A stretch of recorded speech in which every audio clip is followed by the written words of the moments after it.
Partners here. I started in door-to-door in 2009. Like I was actually going to medical school. I wanted to be a doctor, and I'm here door-to-door 16 years later still doing this.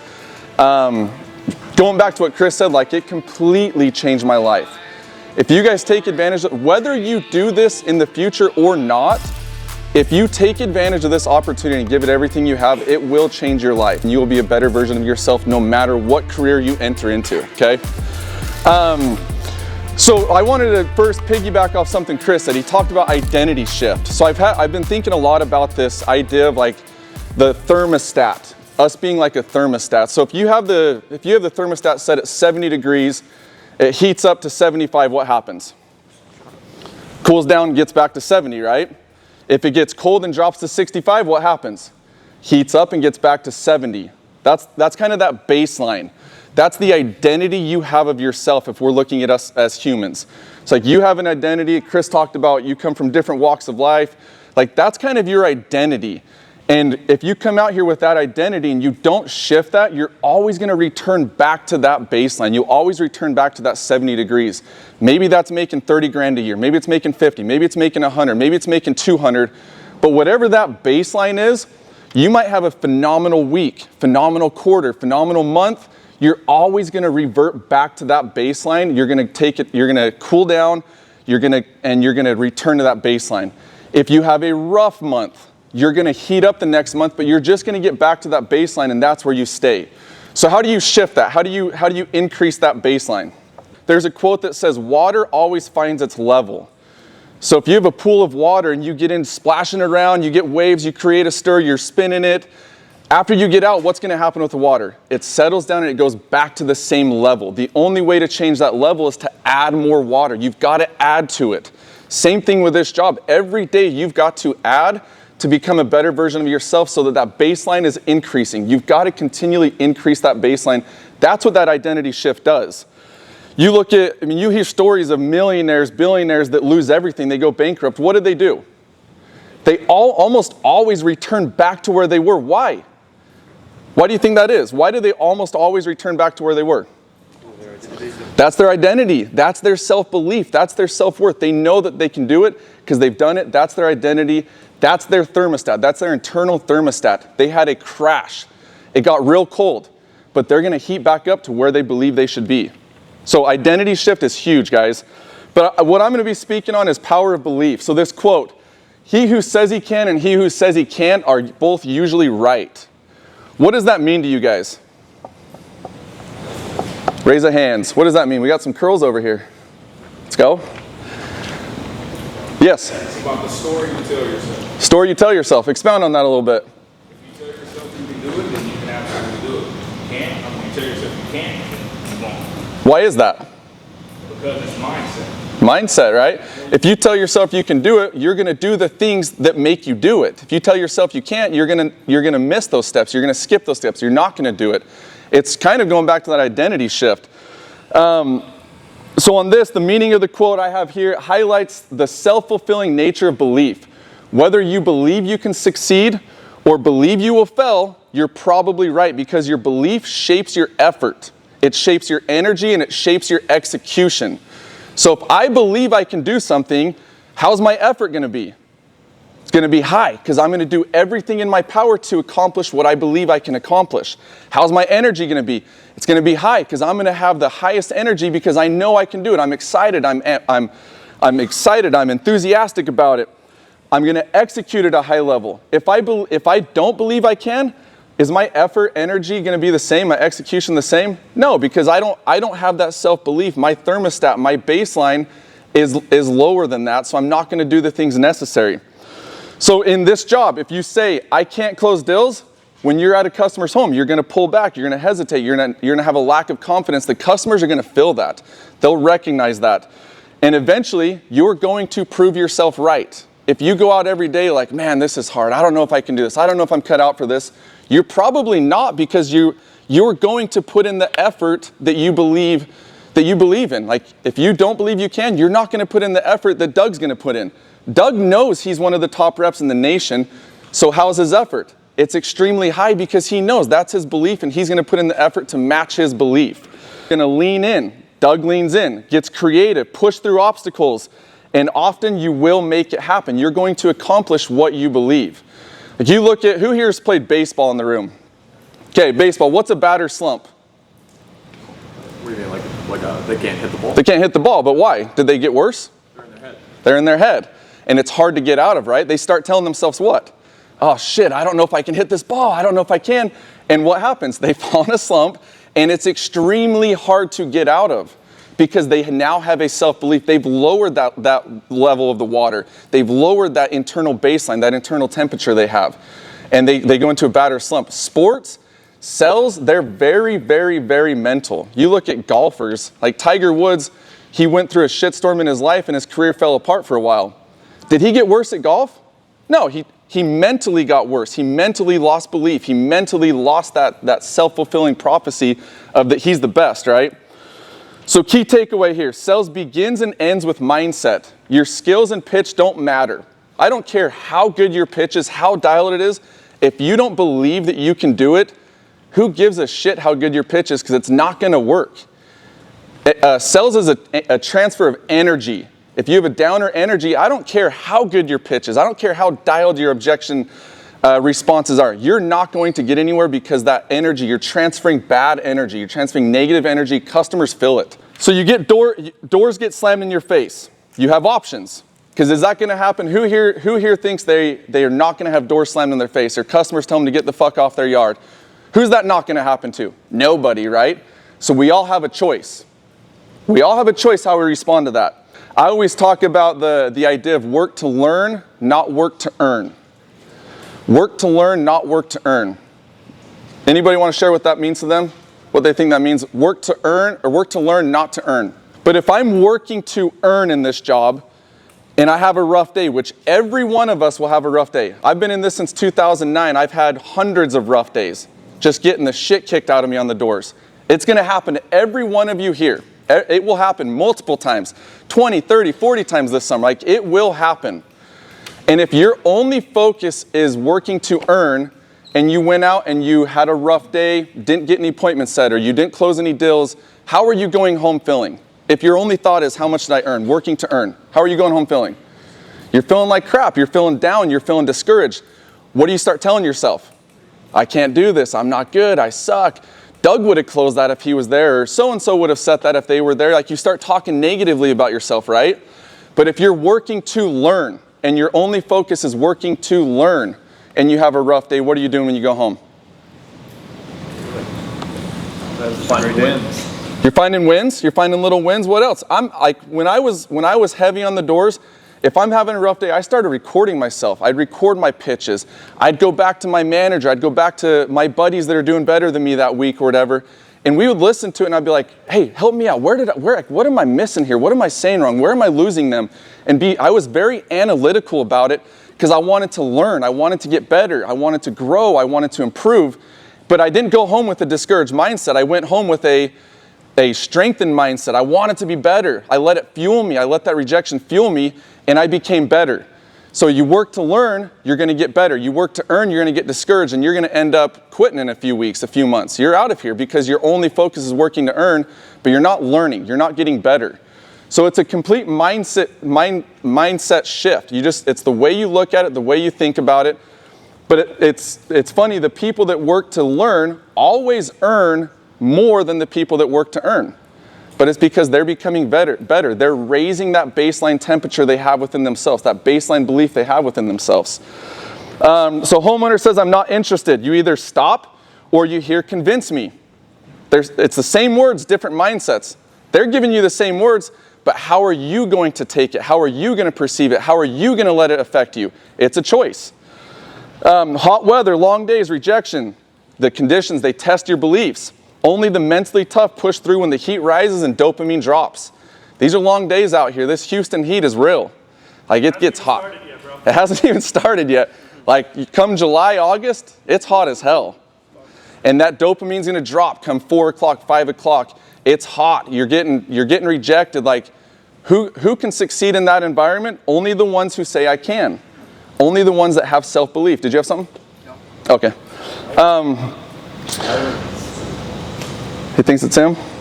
So those who carry themselves like professionals, even before they've earned the title, because they already believe they are. They already believe they're successful. Okay? Next one. So belief loop. So this is just a loop on how belief really affects what we do on a day-to-day basis. So first thing, whatever you believe creates the behavior. So if I believe I can't, what's my behavior going to be? It's pretty low, lackadaisical. I'm not going to put much effort. I'm not going to study. I'm not going to do the things. But if I believe that I'm good, what am I going to do?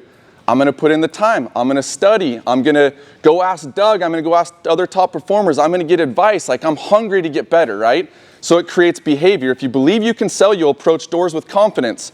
You'll speak with conviction. You won't flinch when they hesitate or you get objections. You'll be able to take those.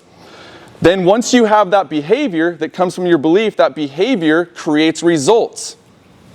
You're going to get results from the behaviors you've now created. Confident reps, they get more opportunities. You have better tone, better posture. You're persistent. You create interest within the customer. It's a transfer of energy. You have that belief. You have those behaviors. Belief leads to better delivery, better follow-up, and better energy. So those results, what do the results do? They then reinforce that initial belief that you started with. It's this compounding effect that builds up and up and up and up and up to where now you believe that you're the best. You believe you can accomplish big things. You believe you're worth 7 figures. You have these beliefs, and that temperature baseline within yourself, you're raising that. Instead of 70, you're 72, 74, 76, 80, 85, and you're always going to return to that. Whether you have a bad month or not, you're going to return to that baseline belief you have within yourself. But on the flip side, if you say, I can't, what kind of behavior does it create? It creates a timid behavior, a lackadaisical behavior. What kind of results does that behavior create?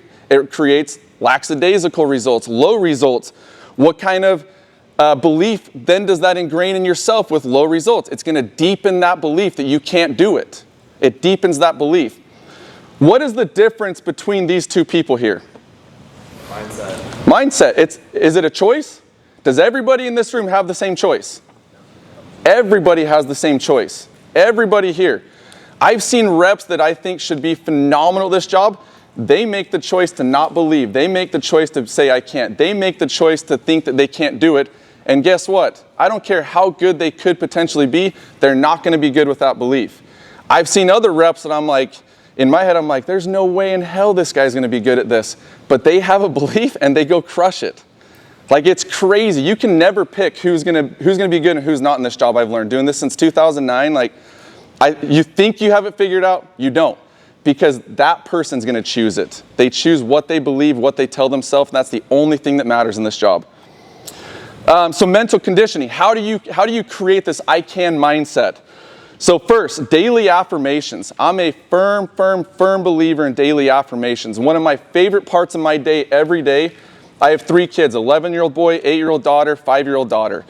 I believe as a father, one of my biggest responsibilities that I take on is to build self-worth and self-confidence within my kids. I know that if I can get them to believe in themselves and be confident, they will be good in life. Everything else is good because of their self-belief. Favorite part of my day, I drive them to school every morning. We do positive affirmations with all 3 of my kids, and I love it. My 5-year-old daughter, we get in the car, she's like, Daddy, can we do the I'm strong thing? I'm like, yes, Gemma, we can do the I'm strong thing. We do our positive affirmations on the way. Then we say 3 things we're grateful for. So I do these things with my kid, but I'm trying to get that subconscious mind to start believing differently, start believing bigger things, start believing that they can do big things in life. And if they have that belief, I'm not worried about them because I know they will if they have that self-belief. So daily affirmations. I would really recommend writing down a list of 10 affirmations that first thing you do when you wake up, read those affirmations. And I don't care what it is. Maybe it's, I'm happy, I'm confident, like I do with my kids. Those are I'm happy, I'm confident, I'm strong, I can do hard things, I like to do hard things. Like, that's what I do with my kids. It doesn't have to be anything big, but daily affirmations, I went through a rough time in my life in the past, and the way I shifted, I literally would fall asleep repeating 10 affirmations. I would just fall asleep and let that sink into my subconscious mind. Within a couple months, I was a completely different person. Like, it changed my life just by doing these little things. Visualization. So see yourself setting or closing. Like, close your eyes, visualize yourself having success. Visualize yourself getting that bill from the customer. Visualize yourself closing that appointment, them signing docs. Athletes visualize game-winning shots all the time. Like, athletes are always visualizing it. Why don't we do that? We should be visualizing just as much, because once again, it's just ingraining that belief we have within ourselves. We're compounding that subconscious belief we have, which then translates to more success and that outward energy we're putting out. So prime your brain to expect success. How do you do that? It's by visualization, affirmations. Prime your brain to expect success. Stacking wins. So we had someone here said to celebrate the wins. So celebrate the little wins throughout the day. Whether you got a close or not, whether you got a bill or not, look for the little wins every day and let those compound. Find the little wins every day that you can then build belief on. Start stacking that belief with little wins first. That's all it takes. So micro wins build macro confidence. Don't wait for installs, celebrate booked appointments, handled objections, or even just the courage to knock on the door, the next door, whatever it is. Find those beliefs on a daily basis. Here's a quote I love. The body will not go where the mind won't lead. Your results follow your mindset. If your mind quits, your body won't fight. And I love that. Your body will not go where your mind won't lead. So it all starts with the mind. It all starts with the belief. So examples of I can mentality. Believing objections are opportunities, not rejections. So believe that those objections are opportunities, not rejections. When someone says we're not interested, a winning rep gets curious, not discouraged. Great, why not? Like they'll respond with like a great, why not? Or perfect. Doug, what do you say when someone says I'm not interested? That's totally fine. I'm not here to generate interest. Yeah, like I usually am like perfect. And then I move on, right? Like that doesn't faze you. If you have that belief, it doesn't faze you because you know that your job is to create interest. They're not interested now, but let me tell you why you're going to be interested, right?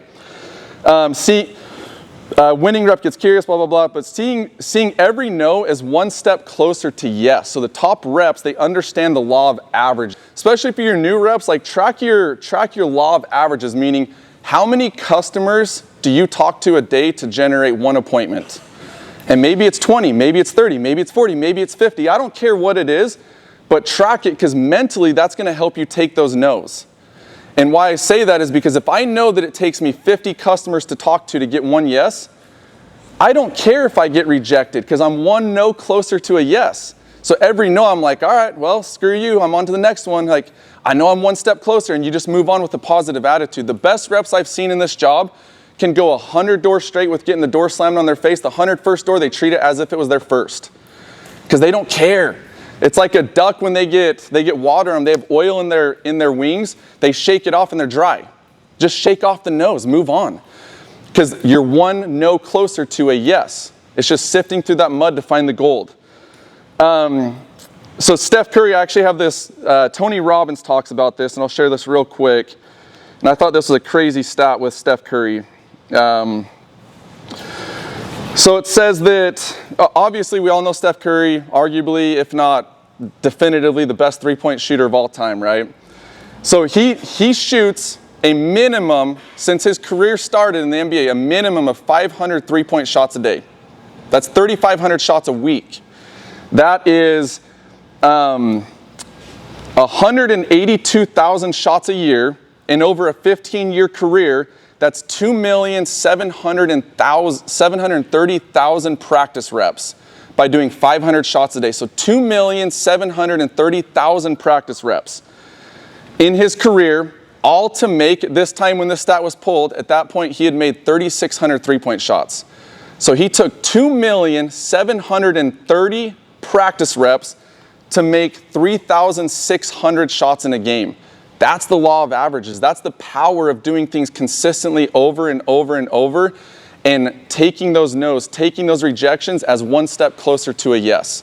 Like, you've got to get the reps in. And then trusting the system that works because you work. You can't always control the outcome, but you can control the input. The system works if you do. System doesn't work unless you work, but the system does work if you work. We have a phenomenal training platform here. You guys have phenomenal leaders. Hamid, to me, is one of the best leaders in the industry. No joke, like Hamid is a baller. You've got Taylor McCarthy has built out his whole training platform. If every one of you doesn't go through that, you're not you're not controlling what you can control. Like, you should go through that, learn, get better, take advantage of the systems that we have in place, but it does take work on your end to take advantage of that. And then action steps. So these would be things I would challenge. Like, these are challenges I would make to you guys. So every morning, do your affirmations, whether it's 3, whether it's 10, like, do affirmations. Start small, write it on your mirror, whatever it is. But first thing, start thinking positive. When you're falling asleep, say your affirmations. Let it sink into your subconscious mind while you sleep. Role play every day. So confidence is built in the reps. Just like I talked about Steph Curry, why is he the best three-point shooter of all time? Because he has confidence because of the reps he's put in. 500 shots a day. That built the confidence he has. Best three-point shooter of all time. But it's not just because he was born the best three-point shooter of all time. It's because he put in the reps to build the confidence to create that legacy, right? And then write out 2 wins each night. So whether it's a rough day, a good day, write out wins at night. Focus on the wins every day. Focus on those little wins and let those sink in and build confidence. And then replacing negative thoughts immediately. Once you, like my kids, if I hear my son say, I can't do something, I'm like, hey, we don't say that in our house. What do we say? And then I make him shift immediately. I correct that. So do that within yourself. It's an immediate correct. Stop the I can't mid-sentence. Flip it to I'm learning, I'm growing, I'm capable. You've got to reprogram. And going back to what Chris said, everybody has like their programmed mindset that they're raised with. Everybody has that. You've got to reprogram that. So reprogram that internal dialogue before those roots get deeper. Just ask, so this would be a question. He who says he can and he who says he can't are both usually right. Which one are you? Which one are you becoming? Like, what are your daily hats, daily thoughts? Who are you becoming? And every day and every interaction, you choose if you can or you can't do it. And that's all I got.